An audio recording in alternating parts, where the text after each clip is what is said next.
سب سے بڑا مسئلہ پاکستان کا یہ ہے، اس کو انگریزی میں کہتے ہیں رول آف لا،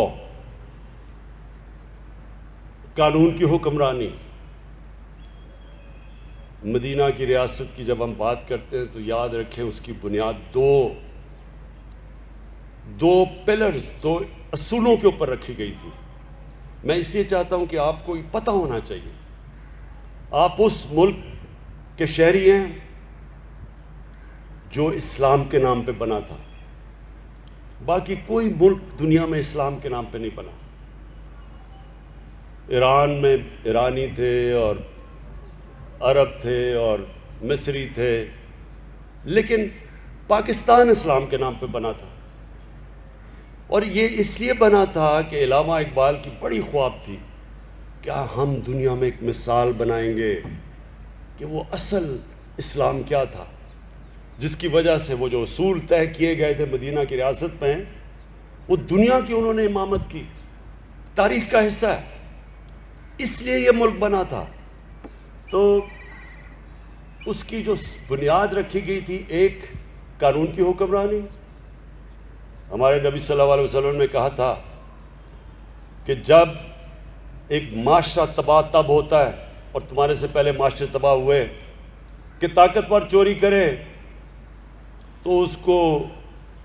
چھوڑ دیں، آپ اس کو پکڑے نہ، جیل میں نہ ڈالیں، اور جب کمزور چوری کرے تو اسے جیل میں ڈال دیں۔ انہوں نے یہ کہا کہ اس سے معاشرہ تباہ ہوتا ہے،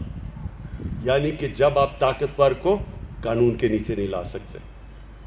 یہ نمبر 1 انہوں نے، اور پھر کہا کہ میری بیٹی بھی چوری کرے گی تو اس کو میں سزا دوں گا۔ اور دوسری امر بالمعروف، قرآن کی آیت ہے کہ میں نے تمہیں سب سے عظیم قوم بنایا،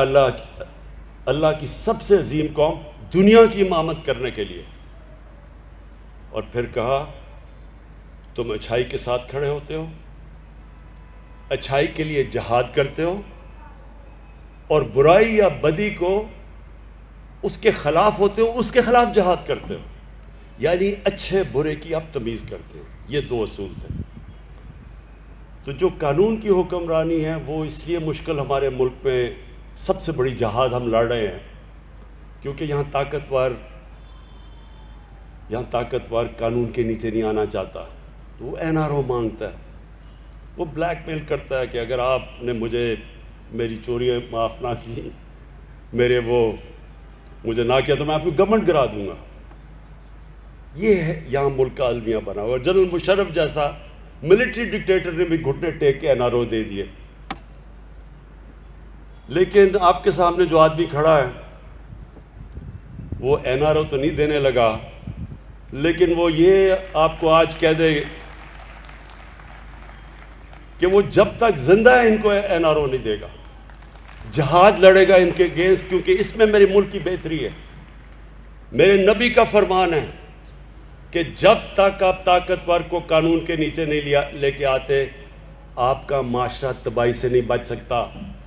آج دنیا اٹھا کے دیکھ لے، سارے غریب ملک، جس ملک میں غربت ہے وہاں طاقتور چوری کر کے بچ جاتا ہے، کمزور صرف جیل میں جاتا ہے، قانون کی بالادستی نہیں ہے۔ ساری دنیا میں دیکھ لیں، سارے غریب ملک وسائل سے بھرے ہوئے ہیں، لیکن کیونکہ صرف چور کمزور جیل میں جاتا ہے، کیونکہ طاقتور چور تو زیادہ چوری کرتا ہے، طاقتور چور تو بڑے بڑے لندن میں محلات خرید سکتا ہے، وہ چھوٹا چور تو بھینس چوری کرے گا، موٹر سائیکل چوری کرے گا، وہ تو کتنا نقصان پہنچا سکتا ہے۔ اس لیے ساری دنیا کے اندر آپ چلے جائیں تو غریب ملکوں کی غربت کی وجہ وسائل کی کمی نہیں ہے، وہ طاقتور ڈاکو دندناتا پھرتا ہے،